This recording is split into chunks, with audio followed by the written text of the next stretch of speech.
Henriquez craved the profound silence that only a Sunday morning, after a week of feigned resilience, could offer. The aroma of freshly ground coffee beans and the soft murmur of hushed conversations at his favourite downtown cafe were his sacred refuge, a sanctuary he'd sought religiously since the quiet implosion of his marriage.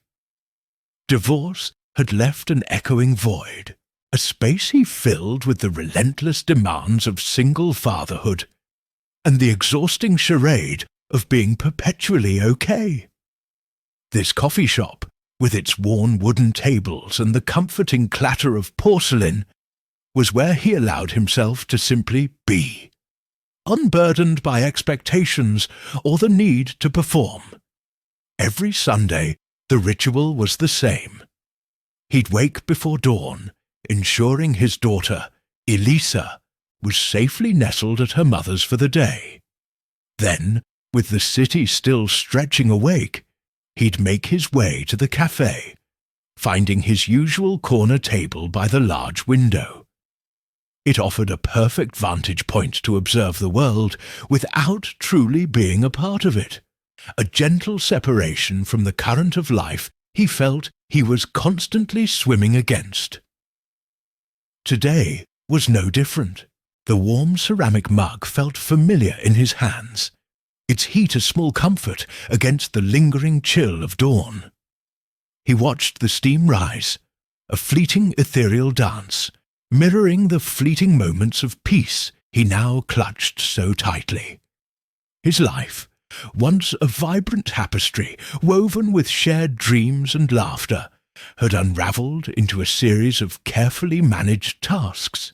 Being a civil engineer demanded precision, a trait he now applied to every facet of his existence, from scheduling Elisa's playdates to meticulously planning his solitary coffee excursions. He was reinventing himself, piece by agonizing piece, trying to construct a new foundation on shifting sands. The quiet moments, like this one, were essential for gathering the fragments of his composure, for patching the cracks in his weary facade. He was tired, profoundly so, not just physically, but from the constant emotional labour of maintaining the illusion that everything was indeed fine.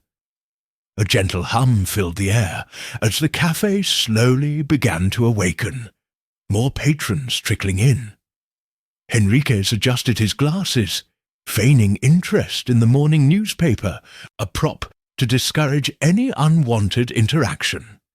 His solitude was precious, a hard-won prize.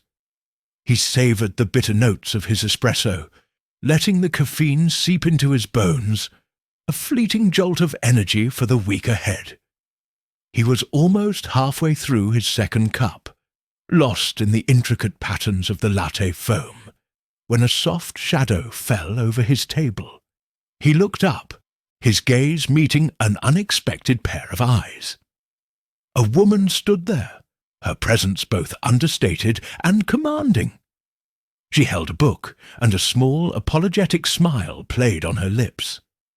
Her eyes scanned the bustling cafe, finally settling back on him.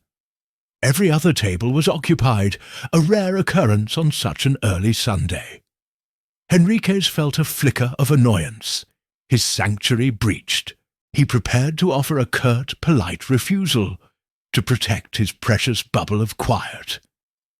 But then she spoke, her voice a soft melody that cut through the cafe's gentle hum, and something inside him shifted. It was an involuntary, almost imperceptible tremor, a recognition that this Sunday, unlike all the others, was about to take an unforeseen turn. The woman, Marina, carried herself with an effortless grace, a stark contrast to the harried energy of the morning crowd. Her dark hair cascaded over her shoulders, framing a face that held both intelligence and a serene calm. In one hand, she clutched a well-worn copy of The Solitude of Prime Numbers, its cover hinting at a thoughtful soul. The barista, A young man named Leo offered her a warm, familiar greeting, confirming Henriquez's silent suspicion that she was a regular, just like him. Yet he had never seen her before, a curious detail that pricked at his carefully constructed indifference.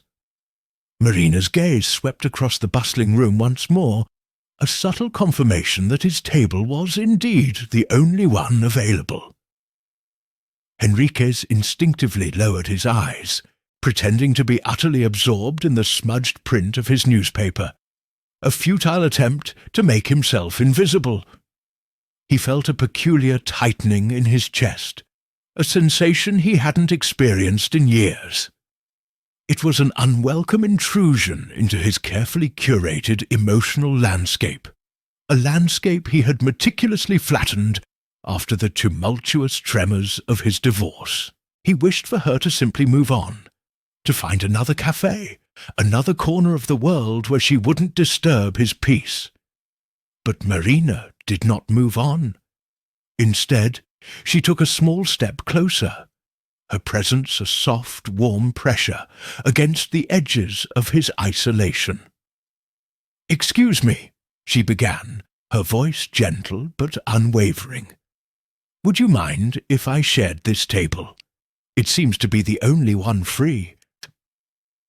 There was no hint of apology in her tone, only a simple, direct request, delivered with an air of quiet confidence.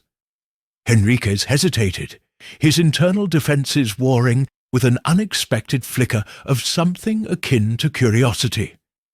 He glanced up, meeting her eyes properly this time. They were a deep, intelligent brown, framed by long lashes, and held a glint of quiet amusement. He found himself nodding almost imperceptibly, a reluctant agreement escaping before his logical mind could formulate a polite refusal. "Of course," he murmured, his voice a little gruffer than he intended. He gestured vaguely to the empty chair opposite him, feeling a strange mix of annoyance and an unfamiliar flutter. She offered a small, grateful smile and settled into the chair, placing her book carefully on the table. The title, The Solitude of Prime Numbers, caught his eye again. It was a book he had considered reading, its themes of isolation and unique connections resonating with his own recent experiences. A comfortable silence settled between them, not awkward or strained, but rather a shared space of quiet contemplation. Marina sipped her coffee, her gaze drifting out the window, occasionally returning to the pages of her book. Henriquez, despite his earlier desire for solitude, found his attention drawn to her.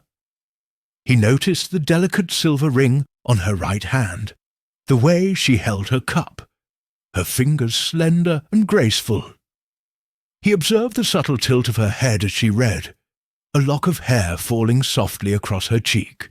The morning light, filtering through the window, seemed to catch the faint lines around her eyes, suggesting a history, a depth he found himself wanting to explore. It was a sensation he hadn't allowed himself to feel in a long time, a dangerous stirring of interest. Breaking the quiet, he finally managed a slightly strained yet polite question. "Do you come here often?" The words felt clumsy on his tongue, a rusty mechanism creaking back to life. Marina looked up, her lips curving into a disarming smile. A soft, genuine laugh escaped her, a sound like wind chimes in the gentle morning breeze. "Often enough to know Leo's coffee preferences," she replied, her gaze twinkling. "And often enough to know that this table, despite being the best, is usually empty on Sundays. You must be new to claiming it." Her words were light, teasing, and utterly unexpected.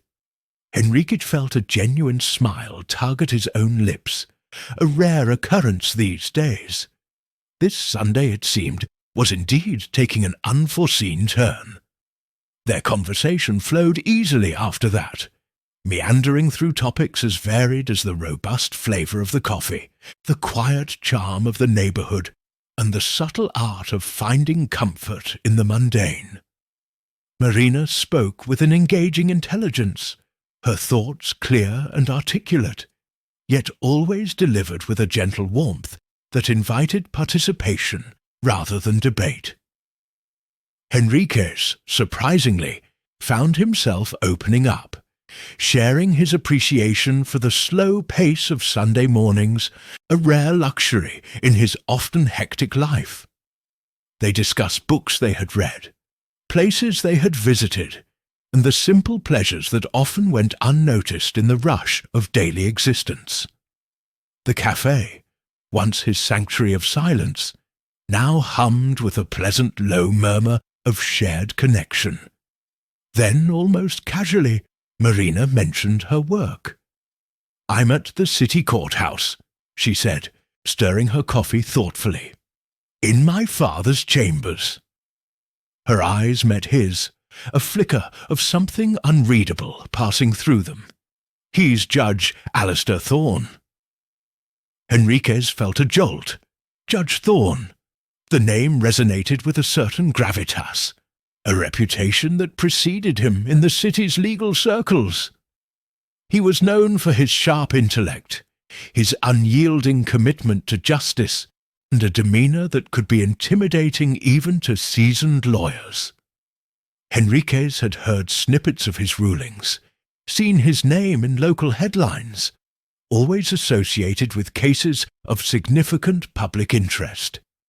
The idea that this unassuming, charming woman was the daughter of such a formidable figure was both surprising and, he admitted, a little intriguing. He chose to simply nod, acknowledging the name without offering further comment, a silent recognition of the judge's stature. He didn't want to break the delicate spell of their easy rapport by introducing the weight of professional reputations. A barista approached their table then, a familiar smile on her face. "Another round, Marina?" she asked, already anticipating the answer. Marina nodded, and Henriques, feeling a sudden desire to prolong their unexpected encounter, agreed to another cappuccino.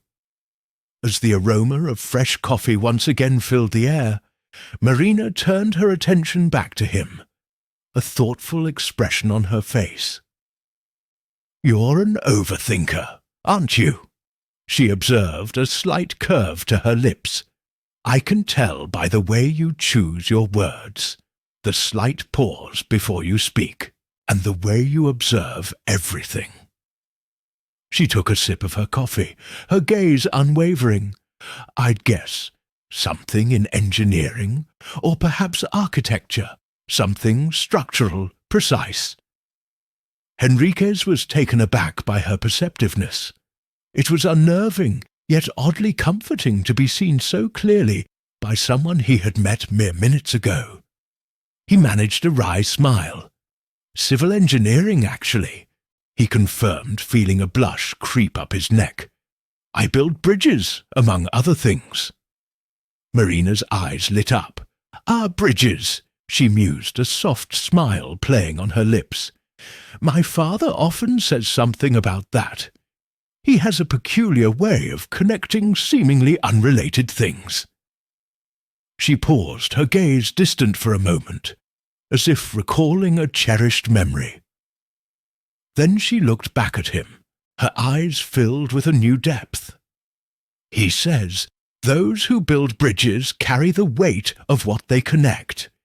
He means not just the physical structure, but the lives, the communities, the futures that depend on them."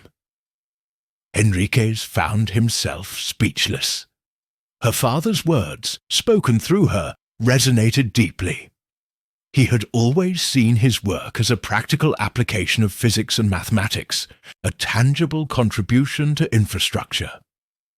But Marina's interpretation, through her father's philosophical lens, added a layer of profound meaning he hadn't consciously acknowledged.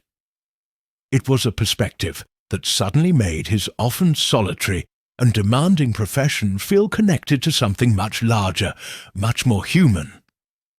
He realized with a quiet jolt that this simple coffee shop encounter was slowly unraveling the tightly woven fabric of his carefully constructed solitude, piece by unexpected piece.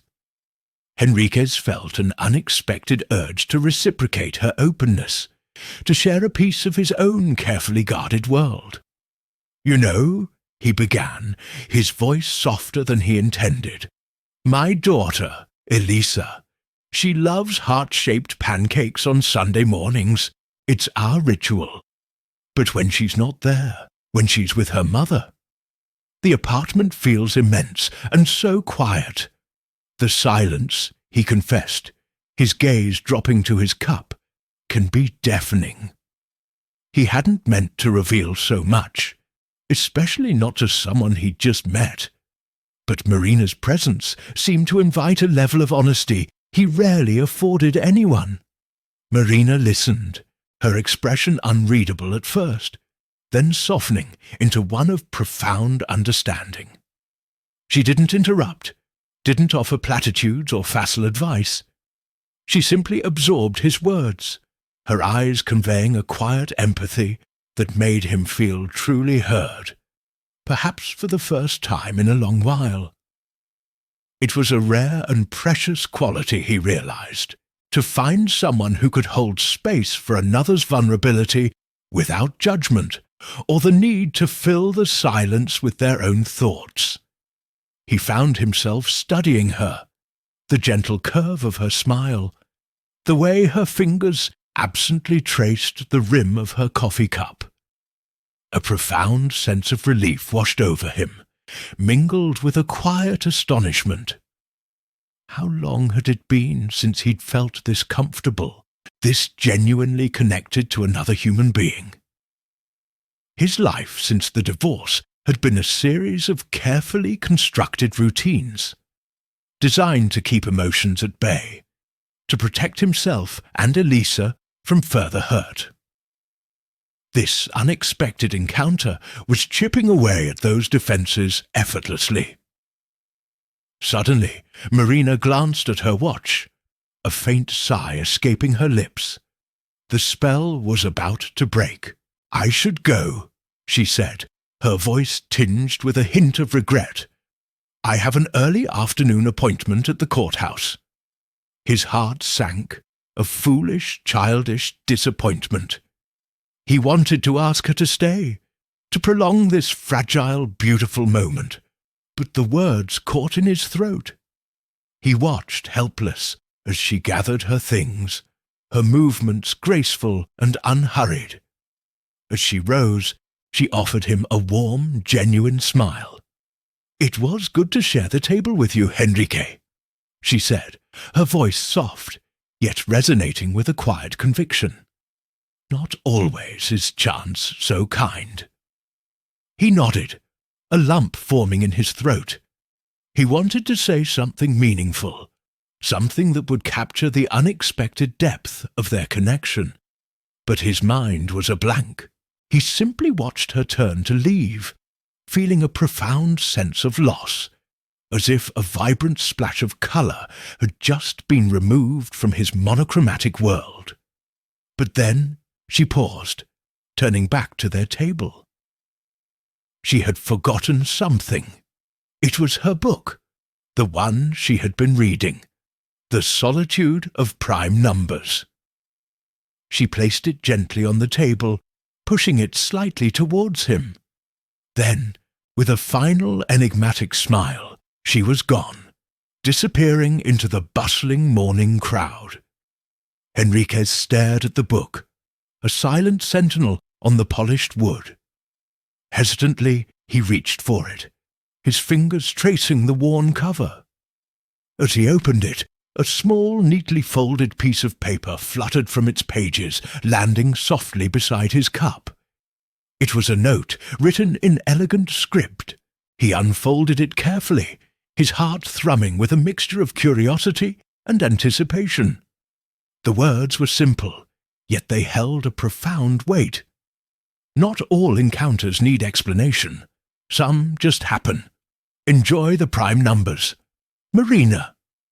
He read it again, a slow smile spreading across his face. It wasn't a phone number, not an explicit invitation, but it was something far more intriguing. It was a breadcrumb, a subtle hint that this meeting, this shared moment, might not be as fleeting as he had first assumed. The book, left behind, felt like a silent promise, a bridge built between two unexpected souls. The book, The Solitude of Prime Numbers, remained on his living room table for days, a silent, almost accusing presence. Enrique found himself glancing at it often, a strange mix of fascination and apprehension swirling within him. He hadn't dared to open it again after discovering Marina's initial note. There was something unsettling about the dedication, a subtle intimacy that felt both inviting and terrifying. His life had been meticulously structured to avoid such emotional entanglements since the divorce, a deliberate effort to build impenetrable walls around his heart.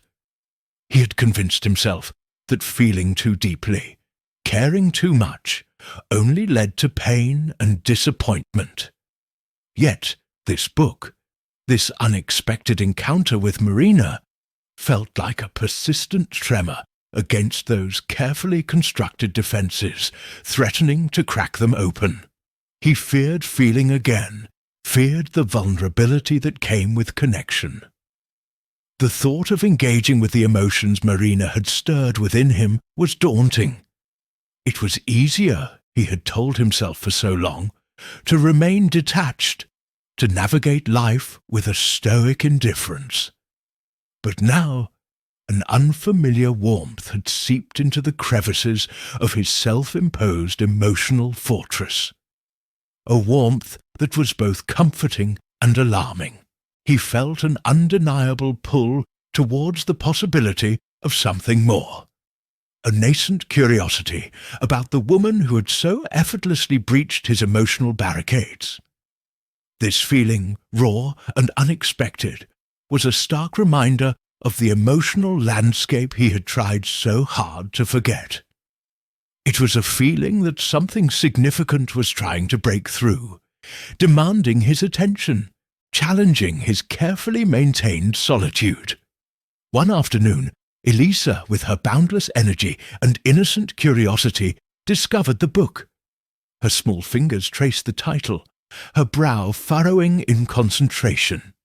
"Daddy," she asked, her voice bright and clear, "who is Marina, and what are prime numbers?" Enrique's heart skipped a beat. He hadn't anticipated her finding it, let alone asking about the mysterious woman who had left it behind. He fumbled for an answer, a simple explanation that wouldn't betray the complex emotions churning inside him. "She's a friend, sweetie," he managed, his voice a little strained. "She likes books." Elisa, however, was not easily satisfied. She carefully picked up the book, her eyes scanning the pages. Suddenly she giggled, a sound that always managed to melt away his worries. "Look, Daddy, there's another drawing." She pointed to a page near the end, a page Enrique hadn't yet reached. His breath hitched. There, tucked between the lines of text, was another small folded piece of paper, almost identical to the first. Elisa, ever the eager explorer, carefully extracted it and handed it to him. With trembling fingers, Enrique unfolded the second note. His eyes scanned the elegant script, and a gasp escaped his lips. The words were a direct address, a clear invitation, a thread connecting them across the days that had passed. "If chance brings you back, find me where it all began." His mind raced, connecting the dots. The first note had been an enigma, a gentle suggestion. This second message, strategically placed deeper within the book, was a deliberate breadcrumb, a clear path forward. The realization washed over him like a wave, leaving him breathless. Marina hadn't just left a book. She had left a trail, a subtle challenge, an open door. His initial fear began to recede, replaced by a surge of profound surprise and a burgeoning excitement. The message now made perfect sense, a testament to her thoughtful nature, her quiet confidence. His curiosity about Marina, which had been a simmering ember, now flared into a vibrant flame, an undeniable urge to see her again, to understand the depth of her enigmatic gestures. The internal debate raged within Henrique for 2 days. The coffee shop beckoned, a silent promise of a renewed connection, yet his ingrained caution urged him to resist. He weighed the comfort of his solitude against the unfamiliar thrill of possibility. The image of Marina's smile, the echo of her thoughtful words, slowly eroded his resolve. He found himself rereading the note, tracing the elegant loops of her handwriting.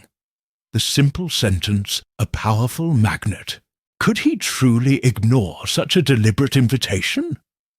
The thought of not returning, of letting this unique opportunity slip away, began to feel like a greater risk than facing the unknown.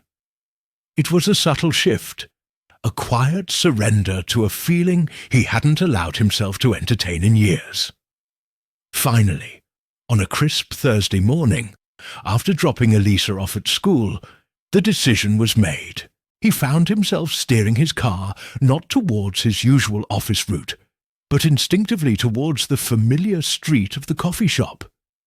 His heart thumped a little faster as he pushed open the glass door, the familiar aroma of roasted beans washing over him.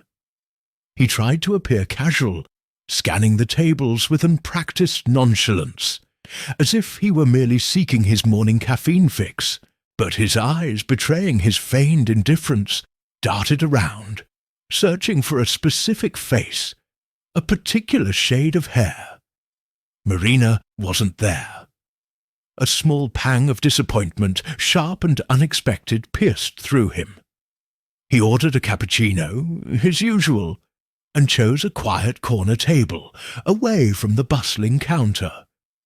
He pulled out The Solitude of Prime Numbers, the book now feeling like a tangible link to her, a piece of her presence he could hold. As he opened it, a faint scent of vanilla and paper wafted from the pages, a subtle reminder of their shared moment. He let his gaze wander over the words, not truly reading, but feeling a profound sense of connection to the narrative, to the characters' struggles with isolation and the elusive nature of belonging. The book's story, about the inherent loneliness of prime numbers, resonated deeply with his own experiences, with the quiet solitude he had embraced, and now, perhaps, was beginning to question. Just as he was about to take another sip of his coffee, lost in reflection, the barista approached his table. "Excuse me, sir," she said with a warm smile. "A lady left this for you yesterday. She said you'd know what it was about." She extended her hand, holding a small, perfectly folded napkin. Henrique's breath caught in his throat. He recognized the delicate fold, the subtle scent. It was Marina. With a surge of anticipation, he unfolded the napkin. Inside, in the same elegant script, were just a few words. "Some coffees need company. I'll be here on Saturday at 9. A profound shift occurred within Henrique. It wasn't just an invitation. It was an understanding. Marina had seen past his carefully constructed walls, past his pretense of contentment. She had recognized the quiet longing, the unspoken need for connection that lay beneath his reserved exterior. He felt truly seen, truly understood, in a way he hadn't experienced in years. The world, which had seemed so stubbornly grey, suddenly brightened, infused with a vibrant new hue. The solitude he had grown accustomed to now felt less like a sanctuary, and more like a gentle but persistent ache. The thought of Saturday, of seeing her again, filled him with a nervous excitement he hadn't known he was capable of feeling. The remaining days leading up to Saturday were a blur of anticipation and introspection for Henrique.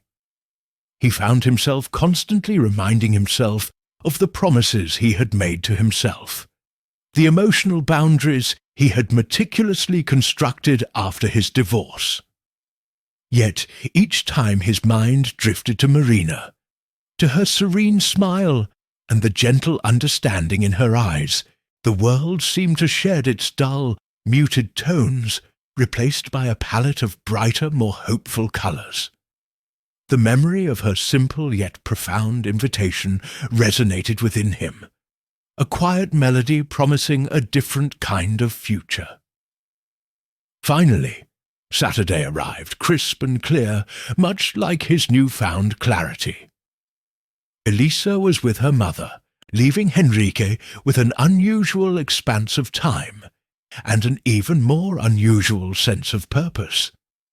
He spent an uncharacteristic amount of time choosing his clothes, ensuring they were neat but not overly formal, a silent testament to the importance he placed on this meeting. His reflection in the mirror showed a man teetering on the edge of something new, a mix of nervousness and an undeniable, buoyant hope.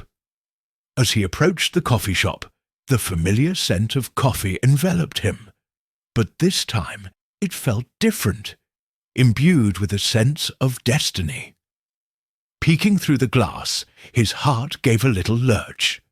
She was there, already seated at their table, the same corner spot, bathed in the soft morning light.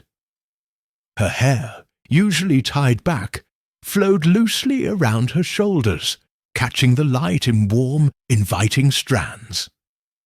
She held a book, her head slightly bowed, a faint, familiar smile playing on her lips. It was the same smile that had disarmed him days earlier, the one that had cut through his carefully constructed solitude. He walked in, and as the bell above the door chimed softly, Marina looked up. Her eyes, wide and luminous, met his, and a shared, knowing smile bloomed between them. There was no need for words, no awkward greetings. Their mutual surprise at each other's presence, despite the prearranged meeting, was a silent acknowledgement of the delicate dance of fate that had brought them together. They talked for hours, the conversation flowing effortlessly, like a long-awaited river finding its natural course. They discovered a multitude of shared interests, a love for classic literature, a quiet appreciation for the nuances of urban architecture, and a surprisingly similar dry wit. Marina spoke openly about her work at the courthouse, the complexities of legal texts, and the unique pressure of being Judge Almeida's daughter. She described the weight of her father's reputation, the expectations that followed her, and the subtle ways she sought to carve out her own path within that formidable shadow. Henrique listened, captivated by her candour, by the way she spoke without masks, revealing layers of herself with an honesty he found refreshing and deeply comforting. He, in turn, found himself sharing more about his engineering projects, the satisfaction of building something tangible, and even some of the quiet struggles of single fatherhood, topics he rarely discussed with anyone. As the sun began its slow descent, casting long shadows across the bustling coffee shop, they realized hours had passed. The world outside had moved on, but inside their quiet corner, Time had seemed to stand still. When it was finally time to part, a gentle reluctance settled between them. As Marina gathered her things, she leaned in slightly, her voice a soft whisper that felt like a secret shared only with him. "Sometimes," she said, her eyes sparkling, "destiny just needs a coffee to start something good." Enrique watched her leave, a warmth spreading through his chest, a feeling he hadn't known, he desperately missed. He found himself believing in destiny again, in the subtle threads that weave through life, bringing unexpected connections. From that Saturday onward, their unplanned meetings became a silent ritual, a quiet understanding that blossomed into something profound, proving that sometimes the most extraordinary connections begin with the simplest of gestures, a shared table and a cup of coffee.